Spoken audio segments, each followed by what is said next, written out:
Good afternoon, this is Claude Sports Corner, and I'll be talking about the legendary and should be retiring Dwayne Wade. Now, it's never easy to see basketball players, especially legendary players like him, and to a lesser extent, Carmelo Anthony. If you've been watching those playoff games, I mean, it is painful to watch Carmelo Anthony, but at least for now, his team is still in the playoff hunt, even though they are down 3-1 to the Utah Jazz. Last night, the Philadelphia 76ers dispatched of Dwayne Wade and the Miami Heat 4-2. Now, Wade has shown flashes of brilliance in these playoff games, but if you saw that final game last night, I mean, he missed a lot of shots that the old Dwayne Wade would have definitely made. He would have been able to carry that team on his back in his prime, but obviously in his 15th plus years in the NBA, all the injuries, age, father time has finally caught up to the great Dwayne Wade. Now, to give you an example of how great Dwayne Wade really was, now I'm not even going to bring up the other championships that he won with LeBron James at the helm with the Miami Heat, where obviously Wade was the second and sometimes third option behind LeBron and Chris Bosh, even though Bosh was more of the third option, of course, but it was more or less LeBron's team. Now, the one thing when they compare Dwayne Wade, and they'll compare him, obviously, since he played the two-guard position, they're going to compare him to Kobe Bryant more than Michael Jordan, because Michael Jordan obviously is in a class by himself, even though I'm not the biggest Michael Jordan fan. But the one common denominator that they had, at least at one time in their careers, was Shaquille O'Neal. Now, I'm going to demonstrate why, in my opinion, Dwayne Wade in his prime was a much better player than Kobe Bryant. And listen, I'm not going to sit up here and say that Kobe Bryant was not a great player. He was a great player. Now, I can't stand him. He's a snitch, two-faced faggot, bitch-ass motherfucker, but that's irrelevant for this particular being. Now, as far as just pure play on the court, Dwayne Wade could say something that Kobe Bryant could never say, that he carried Shaquille O'Neal to a title, whereas Kobe Bryant never carried Shaq. Shaq carried Kobe to those 3 titles when they were teammates with the Los Angeles Lakers. And the numbers also back it up. Now, in 2006, when the Miami Heat dispatched of the, their name escapes me right now, the Dallas Mavericks, and Dirk Nowitzki, who was in his prime as well, Dwayne Wade's numbers read as follows.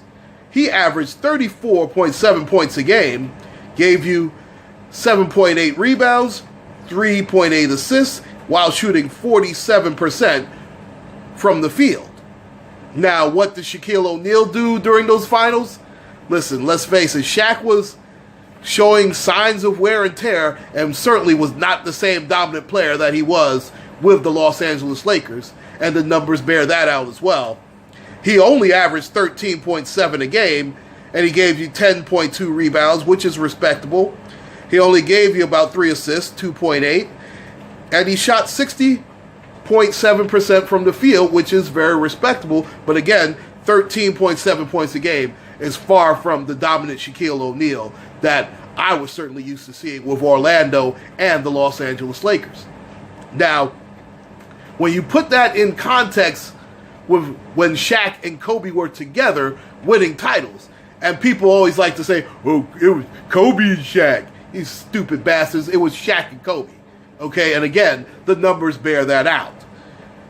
Let me give you first Kobe Bryant's numbers during the 3 finals championship wins that the Lakers had when they three-peated, beating the Indiana Pacers, the Philadelphia 76ers, and their final title together, the New Jersey Nets, led by Jason Kidd, Kenyon Martin, and Kerry Kittles. I remember that team very, very well.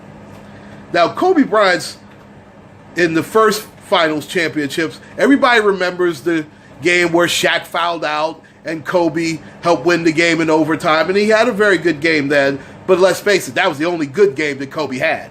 He averaged 15.6 points a game on 36% from the field, while garnering 4.5 rebounds and 4 assists.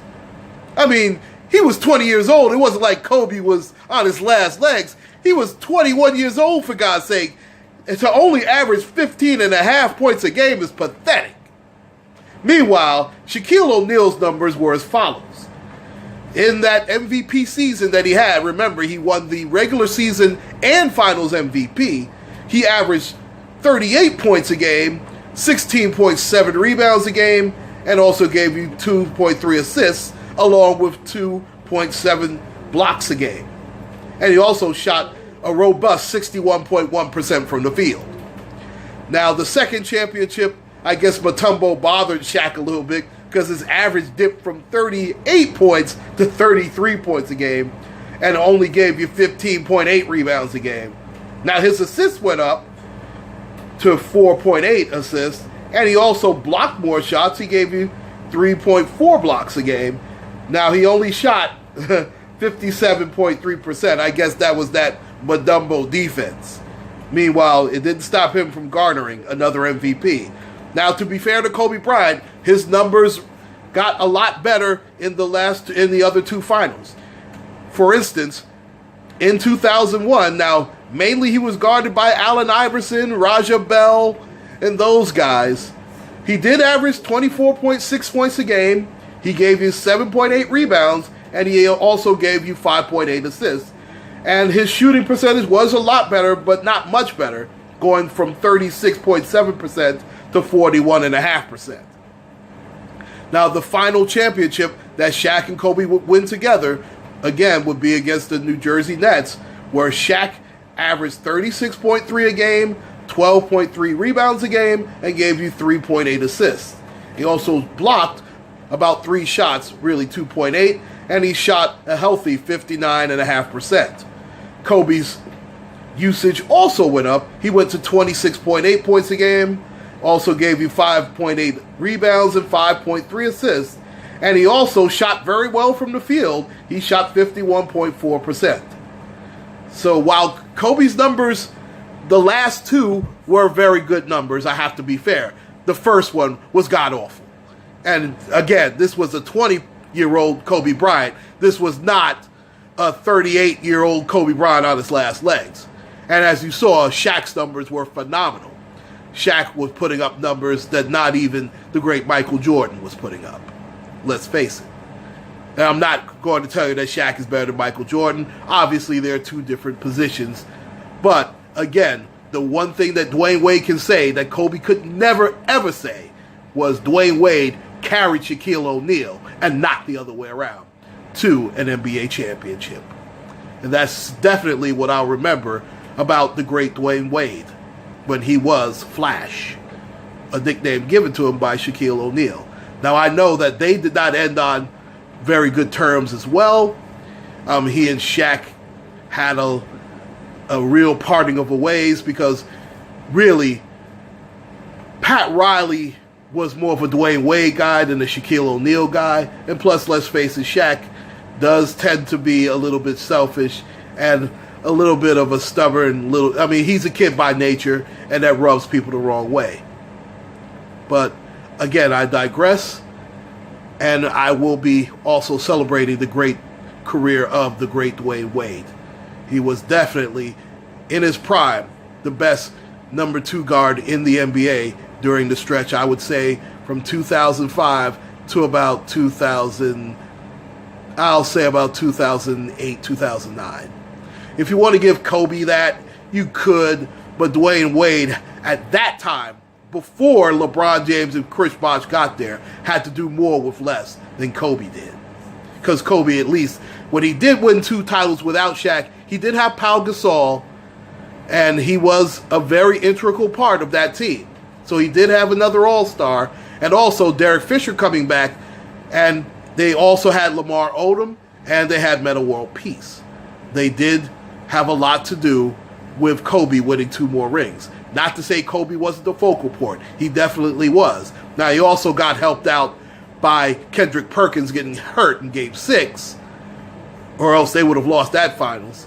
And trust me, when you're facing Dwight Howard in the finals, the best player on that finals for the Orlando Magic wasn't even Dwight Howard. It was actually Rashard Lewis. And Hedo Turkoglu also was the second best player. But I digress, and you have to give Kobe his props. He did win 5 championships.